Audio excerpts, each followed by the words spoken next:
Hello there. So we are back again. Yeah, I look beautiful. I know fucking that. Look at this. So GBP USD. What is the trade update of GBP USD? We were waiting for the 1 hour time frame to break and retest. We did got the break, but while retest, it's just not looking good to me. So I have beautifully avoided a loss. Usually we take the entry right here, but I didn't like the trade, so I have avoided a loss right here. Beautiful avoided a loss right here, and as per intraday, the one which I'm working with, the one which I'm currently working the strategy right now, we could end up taking this trade.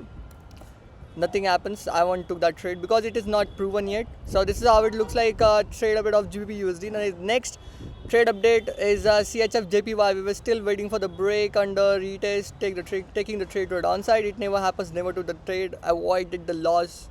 Two losses we have avoided right here. Next is USD JPY.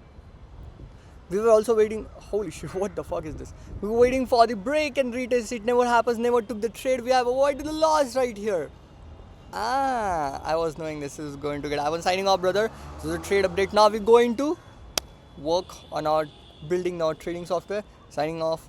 Peace. We'll come back tomorrow.